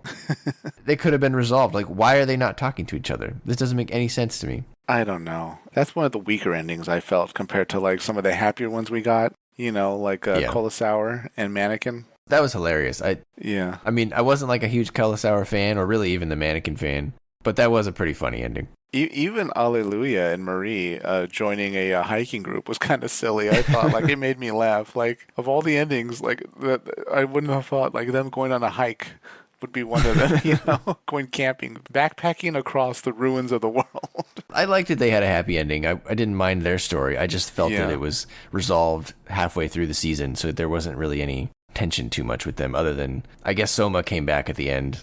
So it was like, will Marie come back, I guess? But like, whatever. She was already on their side. Oh, I forgot to ask you. What did you think of Ribbons Gundam? Oh, Reborns. I liked it. I thought it was good. Yeah. So that was one of the ones I liked. I don't know how you felt about it, but I thought it was cool. I thought it was neat that it had two sides. It was different. Yeah, cool colors. Yeah. Yeah, it was neat. It was white and red. We don't see that a whole lot. So no, very rare. I liked how they did it too. It was a threat in one form, and then when you thought maybe there's a chance, it turned around and it was even worse, for Setsuna. So that was kind of cool. Overall, I liked the final battle. I thought it was good how they got in the old Gundams. So I would build a Reborns model. It wouldn't be, I'm not going to go... high grade. I'm not going to go chase one down. That's actually an interesting thing.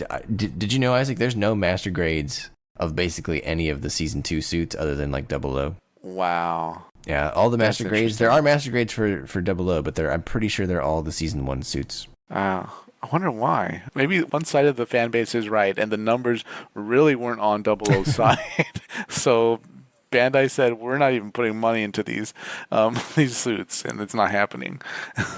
I thought that was interesting. There's probably high grades, I'm sure, because those are obviously cheaper to make. But like, you can't get a master grade Masarao or whatever, a Susanoo or whatever the hell he was piloting. No, I don't think I would even. This show wasn't strong enough for me to get it compared to like Iron-Blooded Orphans, where there's a lot of things I like, and it was a much better show. But no, for this, no master grades. I'm fine with that. Is there any suit in this show that you would build? Maybe. What was it called? The mobile armor that she had? Oh, it was called I think it was the Regnant. Regnant. Maybe the Regnant or one of Ollie's mobile suits. Okay. Actually, you know what would be cool? The mechanical spider from season 1 Oh, wow. that he pilots. But I mean, there's nothing like it. It'd be kind of interesting, right? And then inside is a regular mobile suit. That thing looked really menacing. I liked it in the show. I thought it was good. I mean, It it gets taken out in survived one for shot. it's got like a strong 30-second showing, but that's about it, right?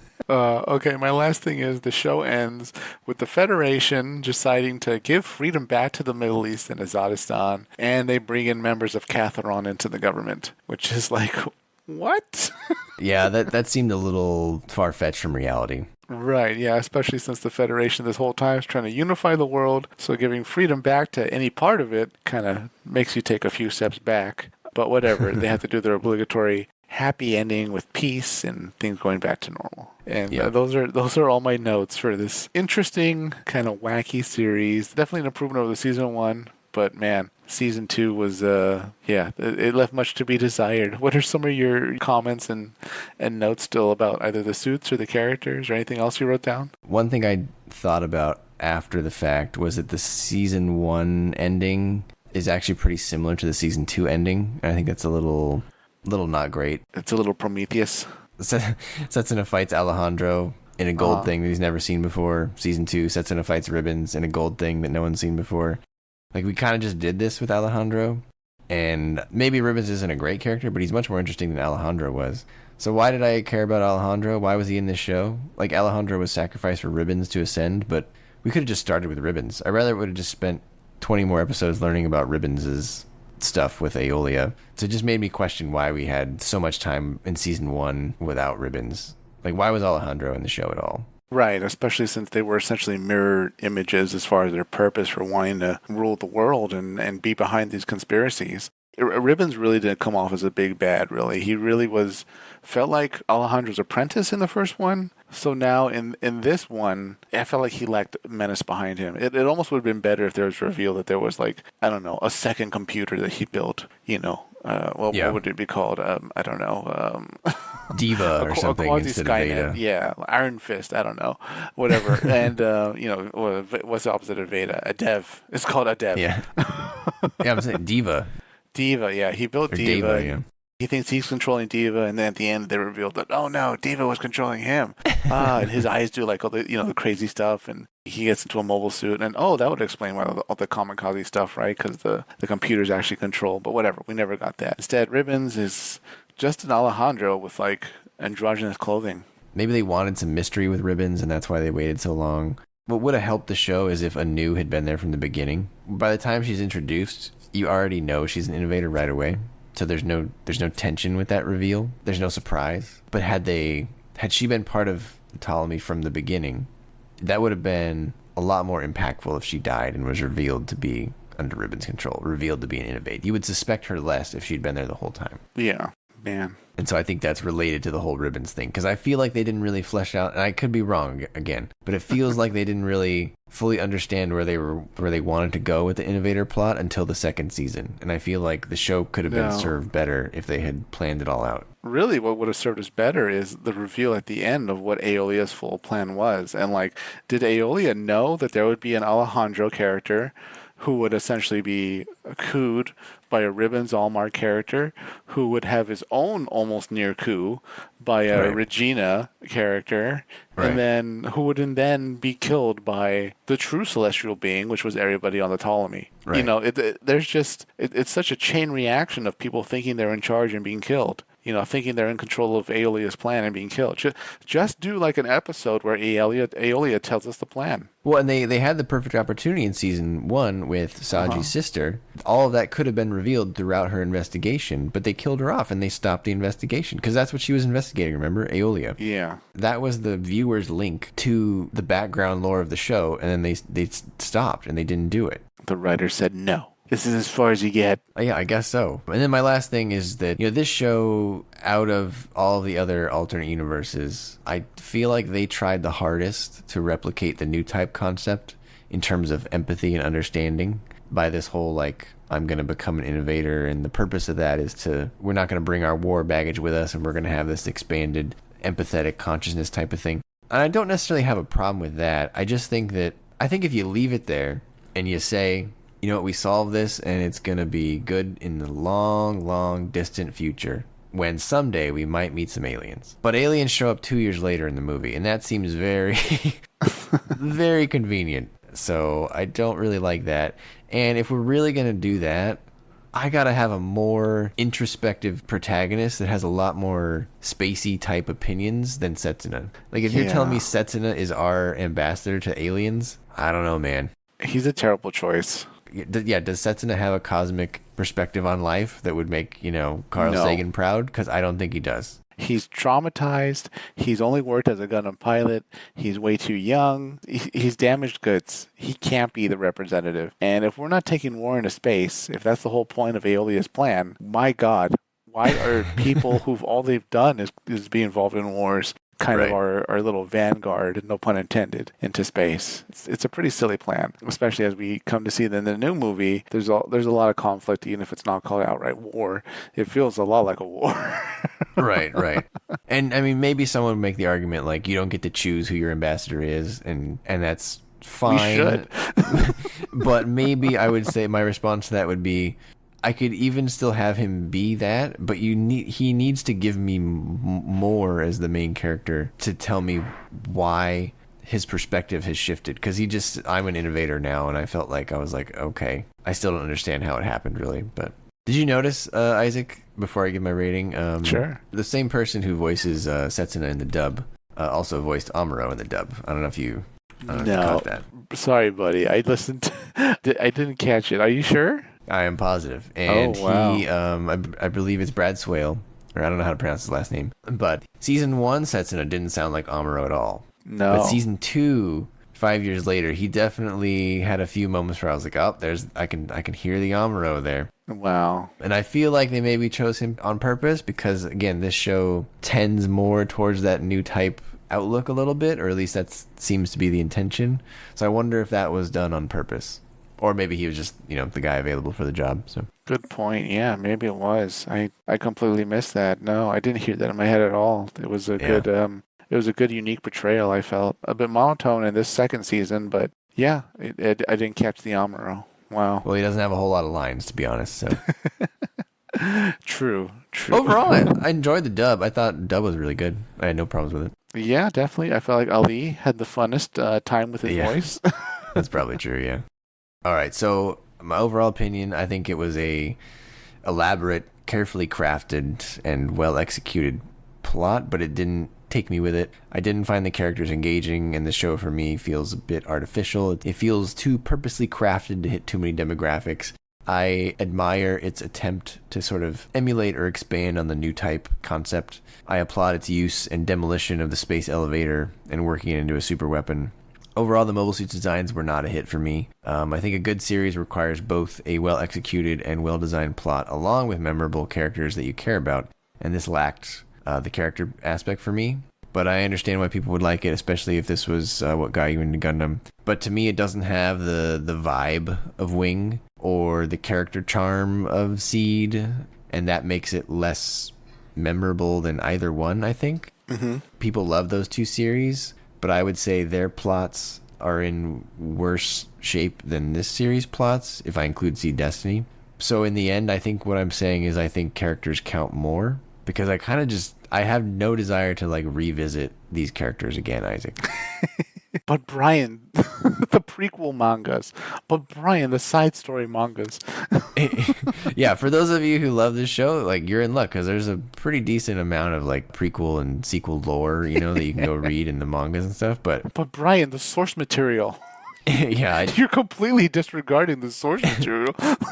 This is just one of those that's just not going to work for me. So overall, I'm going to give this series a 6.5 out of 10. Okay. Not my favorite. Not one I'll be revisiting anytime soon.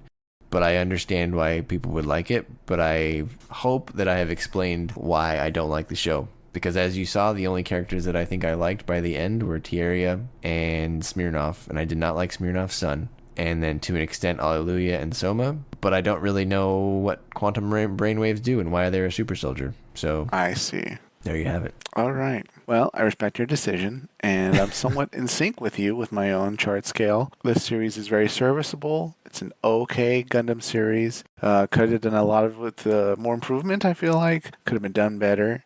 Definitely better than Season 1. Good fleet battles, though, overall. Pretty decent pacing and storyline. Good battles, interesting stuff like that. Can't recommend it at the top of my list, but overall, not a bad watch. Not a great watch. I give it 3 out of 5 GN drives. Ooh, I like that. And they sparkle too, like, you know. And there's the bootleg ones from Temu. They're the red sparkles. Oh, no. They don't work as well. Yeah, exactly. So, listeners, let us know what you thought about the show, characters. What did we get wrong? What did we get right? What do you agree with us, disagree with us? Yeah. But above all else, as Isaac said, never buy anything off Temu.